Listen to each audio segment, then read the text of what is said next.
Bem-vindo ao canal escatológico. Qual o interesse do Vaticano no transhumanismo?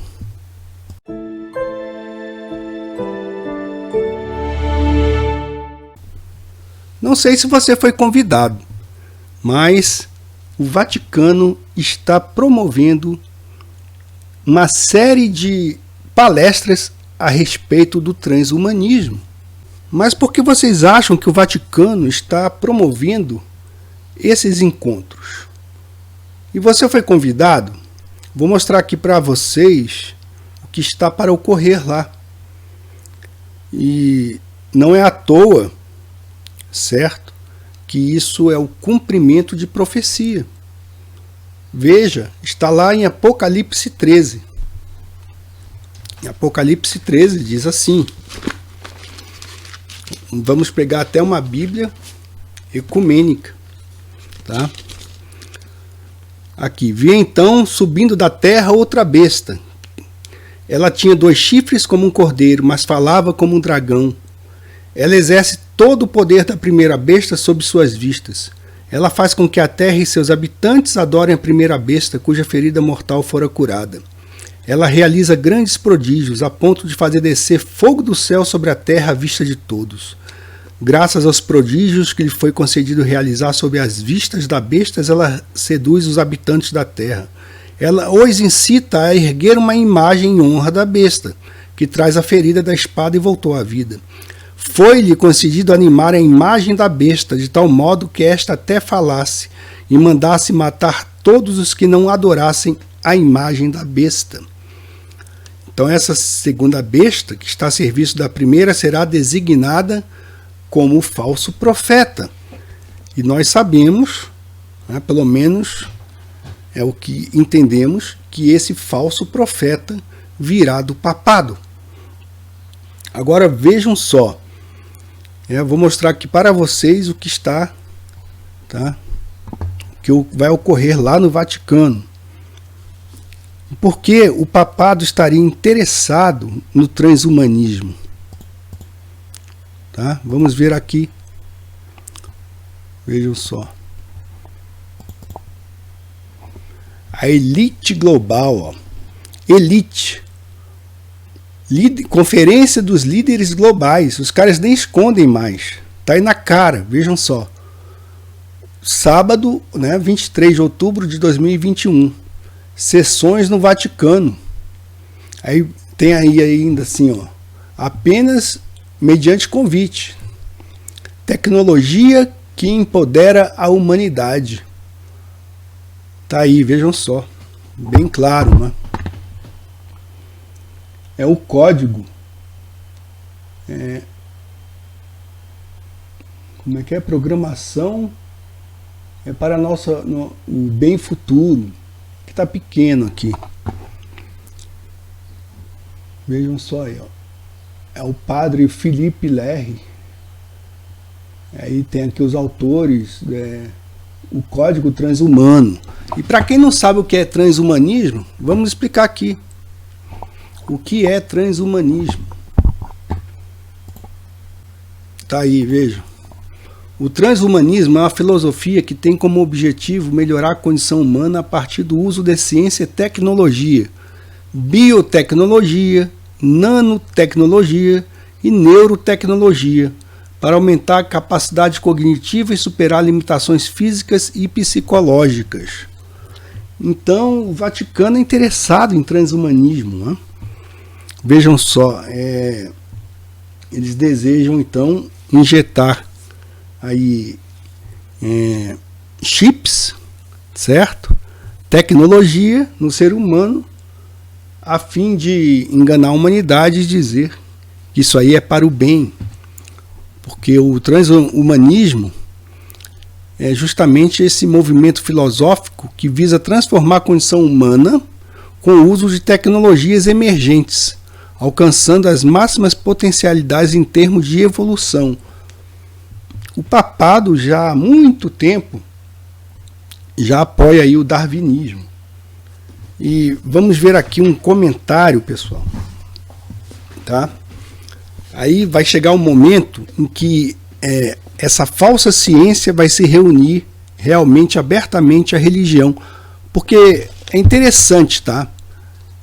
Esses ditos ateus, que são na verdade satanistas, eles dizem que não existe nada sobrenatural, que a ciência explica tudo em termos de fenômenos, certo? Mas eles serão engolfados, esses aí que dizem isso, né? Eles serão engolfados, essa ciência mentirosa, ela vai se unir à falsa religião do anticristo. E já existem obras sobre isso, certo? Nós sabemos que lá no CERN tem lá a estátua da deusa Shiva, isso não é por acaso. Eles estão aí unindo essa falsa tecnologia aí de melhoria humana, estão unindo também essa falsa ciência com o ocultismo, tá? Agora, aqueles que se dizem ateus e que não acreditam no sobrenatural de modo nenhum, certo? Esses aí serão engolfados, né? Vão ficar decepcionados e irão lá adorar também o anticristo. Então esse versículo que fala, né? Foi-lhe concedida também dar fôlego à imagem da besta. A imagem da besta pode ser muito bem um ciborgue. Já existem aí trabalhos que eles estão fazendo de modo a tentar colocar músculos artificiais em braços mecânicos. E é aquela história mesmo, né? Do Exterminador do Futuro. E criar aí imagens, né? Seres humanos artificiais.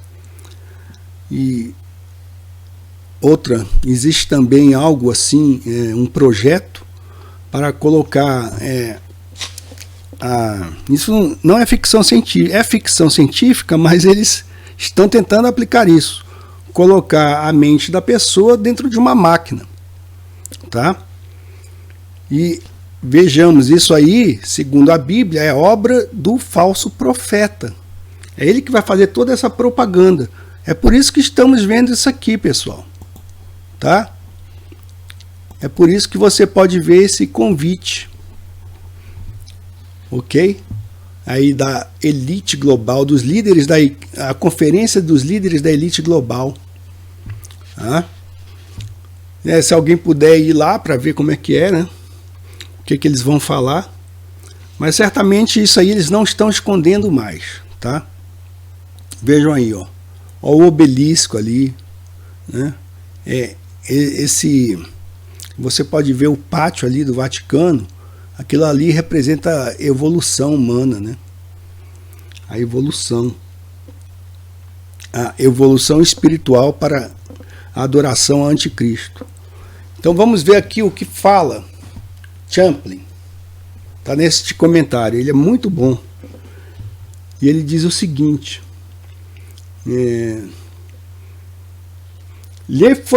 foi-lhe concedida também dar fôlego à imagem da besta. Ou lhe foi dado, né? Por ser um homem possuído, a segunda besta naturalmente terá muitos poderes, que entre aspas, né? Capazes de deixar atônitas as mentes dos homens, convertendo os céticos, animando os discípulos e prejudicando aos verdadeiramente piedosos. Satanás é a fonte real de seu poder, conforme essas palavras certamente nos indicam. Ele será apenas um instrumento de Satanás, embora um instrumento tremendamente poderoso. Por seu intermédio fluirá livremente o poder de Satanás, tal como, por meio de Cristo, fluía livremente o poder do Espírito de Deus. Assim continuará a imitação.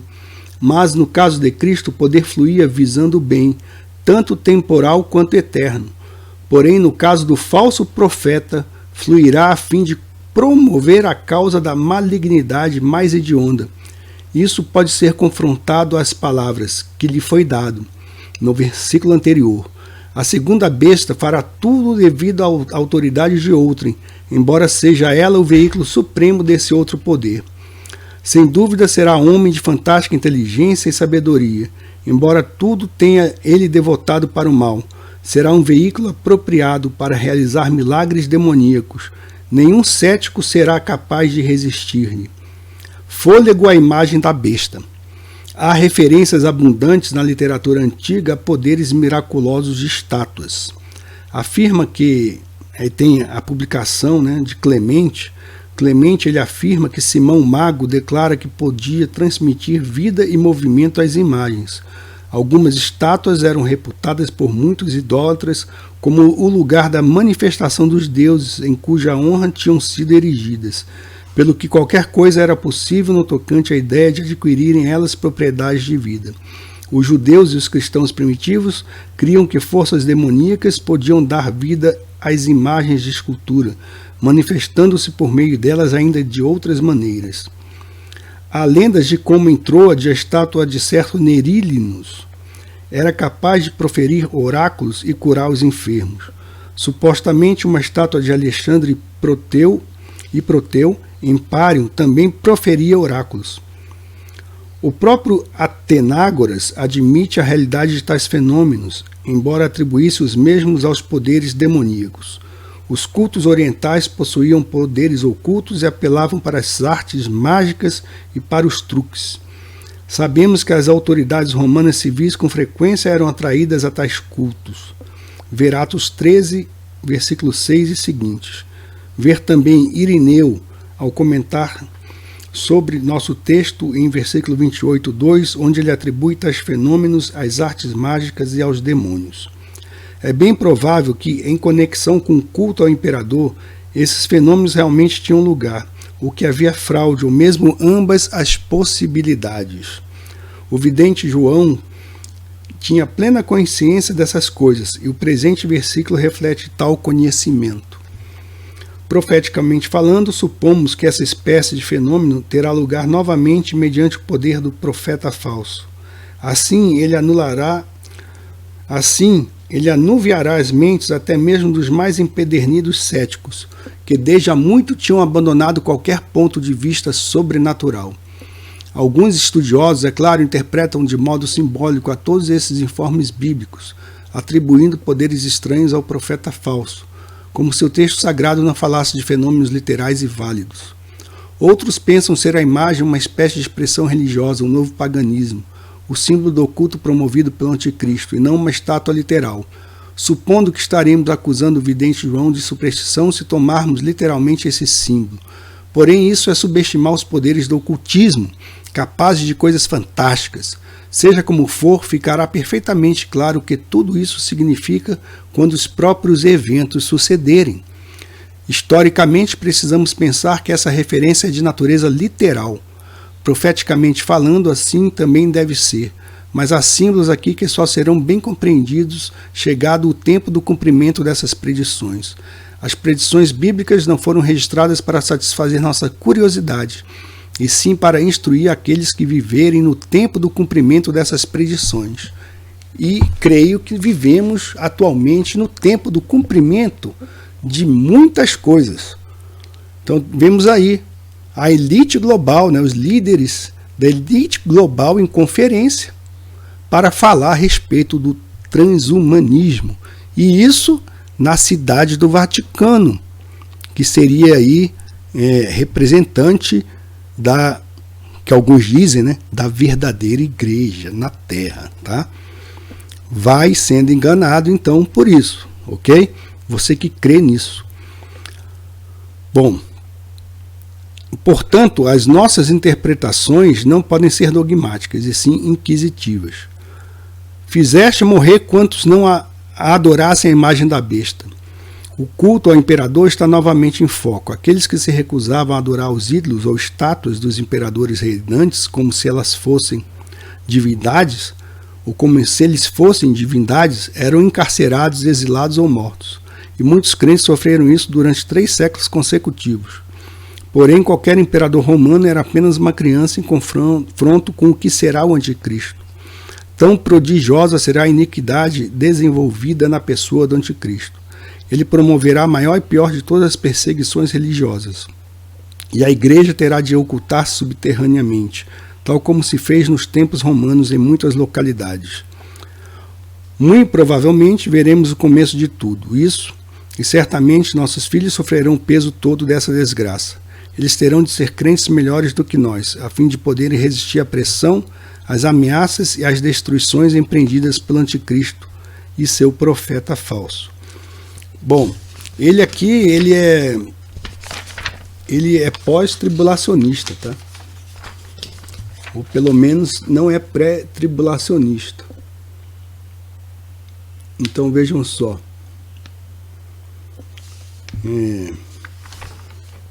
Pois é. Então o anticristo está aí entre nós, né? Muitos anticristos e o falso profeta, que certamente, isto aqui, ó, esse convite aí, certamente mostra o compromisso, abertamente, o compromisso do falso profeta, do papado, com a nova ordem mundial e o transhumanismo, certo? Então pesquisem mais a respeito, ok? Está aí. Então, você está convidado aí para a conferência dos líderes globais, elite, a elite que deseja aí justamente a manipulação da humanidade para seus propósitos iníquos. Fica a dica.